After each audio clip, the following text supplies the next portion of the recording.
Your content is dangerous. Like I found myself braising meat the other day simply because I was looking at your page for too long.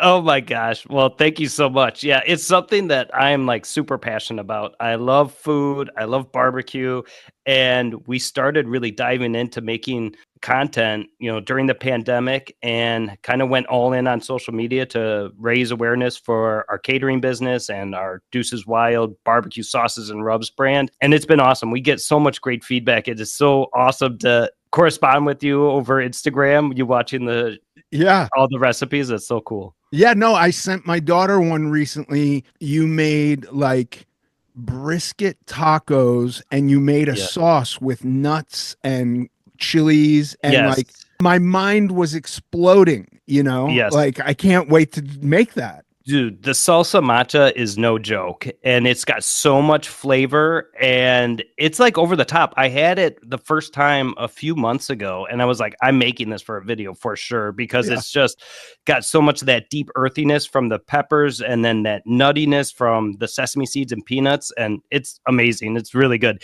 It's not low calorie, unfortunately, but No, I don't see a lot of stuff you make. My path I thought was very unusual, and I think it was unusual because I became like obsessed with food when I was dieting. While I was dieting, I just watched like in 2002. I sat and just stared at food TV. It was like the sublimation, like I can't eat anything, so I'm just going to watch other people eat and make food.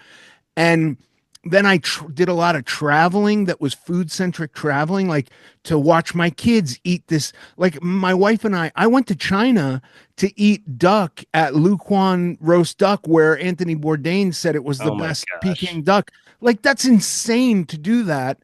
Right.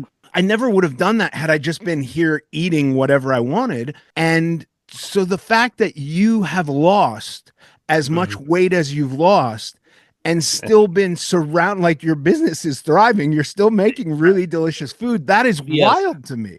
Yes. And our stories are similar for sure because I'm definitely, have an addictive past. I'm in a program as well to keep me away from drugs and alcohol. And the food is like a whole nother addiction. And Yeah. my sister and I were just talking about it this morning. And there's so many addictive tendencies with food. When you want to eat something you probably shouldn't be, or, if it's not on your plan, it's like a hiding situation. There's Yeah. so much, mental gymnastics that go around with it. But I get that question all the time is like, how are you around all this food and you still be able to maintain that weight loss? And it's really just when you see me eating on the videos, that's all I'm That's eating it. of that Right. of that food. And the rest of the time it's, I've gone down the path similar to you is every type of diet I've tried and really have come to realize through content like yours, through other podcasts. It sounds funny to say, but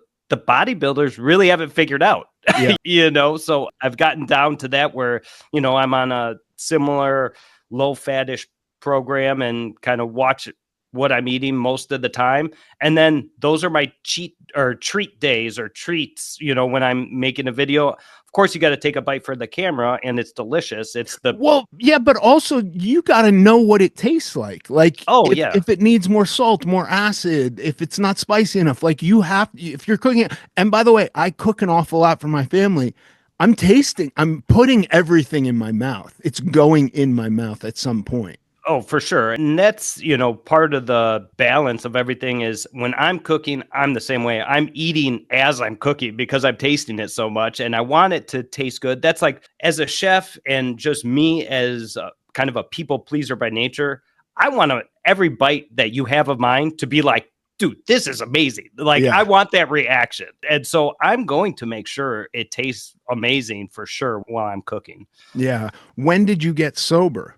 So I've been sober for 8 years and I tried a couple times before that, but I've been sober for 8 years now. And that's really when my mind shifted on taking care of my health. And, when you're in the depths of everything, how, it's your business, it's your relationships, it's everything is going downhill. And I really took a inner look on everything that was going on and started to change a lot of things in my life. And that's when I started to get more into health and nutrition. And then it was, the which diet is going to work for me. And Yeah. I got to tell you the story about, because I think you would appreciate it. So when I was it was like COVID-y time, I was getting very lean and I was walking a lot. And then everything in my business shut down except for the little restaurant. So we could still run carry out barbecue and stuff like that. So we just had like 2 managers and myself. So I was like doing real work when I was there, putting those cases of brisket away, washing dishes. I was moving all day, plus doing 2 hours of cardio, listening to podcasts about how everyone's going to die from COVID. So I was like moving all day, and I was on isogenics, which is like 2 shakes, fast one day and 1 meal a day. So it was like 900 calories or something like that. I got as lean as I ever gotten, 173 pounds, but I still didn't like the way I looked. And then because of all the content out there, the Dave Asbury's, all those type of people, I was convinced that if I got my body into ketosis, I could shed the rest of the fat. Right. So after this like 900 calorie a day diet, I started doing keto. And that's like the fattiest part of the brisket, topped with avocado, coconut oil in my coffee. After the 2 weeks where I maybe lost a little bit of weight, I started gaining weight like crazy because I was just like shoving all this fat in my system that it was the calories just didn't make sense. Yeah. And so it took me a while to figure out that you have to just control your calories in general. And that's where I am at now. And I'm working with someone we both know, Ian, as a trainer. And yeah, he's awesome, dude. And I actually met him through your show. I reached out to him after listening to him on your show, and he's been a huge help. I've been with him for almost a year now, so it's been really good. And you're working on nutrition with him, or nutrition and resistance training?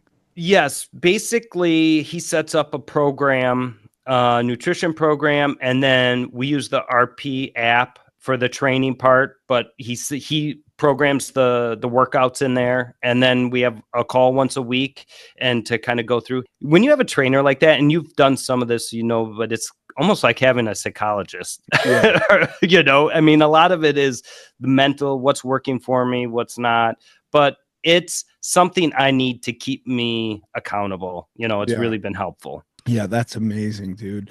There was a point in my life where I was thoroughly resigned to like, I'm just going to have these long periods of struggle and weight loss, and life would be miserable, and it'd be 3 to 6 months of basically pain and fatigue.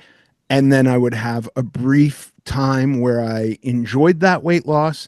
And then I knew like the weight's going to steadily come back. Right. And like the bodybuilders, their scheme is very similar. It just kind of stretches it out. It makes it less extreme. You're not killing yourself to lose weight, and then you're not rapidly reaccumulating it. So I totally agree. Like that scheme that they've figured out. But then there also the other magic in there was like the idea of maintenance, which was something I never really factored that in when I was doing the other diets. Was like, oh, a period of time where I'm just coasting, and it's still work, it's still effort, but my weight's neither going up or down. Like that was the hardest thing for me. Have you found maintenance to be tricky?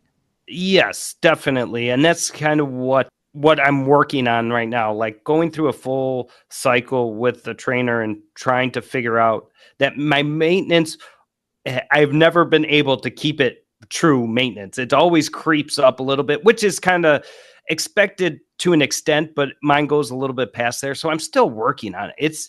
It's a lifelong battle. Like I said, with my brain and around food. I mean, picture this. You're at the restaurant, you're on maintenance, you take out a whole brisket. You're supposed to slice off 6 ounces. That never happens. 6 ounces does not exist for me on that plate. I could get around maybe not taking the fattier cut where the burnt ends come from and slice the lean brisket, but 6 ounces never makes it on the plate. It's probably closer to a pound because it's just like, it's right there in front of you. So it's like when I'm in maintenance, ideally I'm still meal prepping and taking my chicken and rice or potatoes and and vegetables with me, and it's just a little bit more, and maybe I have a little sweet treat here or a little sweet treat there. But it's hard to be like, oh, I'm not really supposed to be losing, so I'll go to the restaurant for lunch today.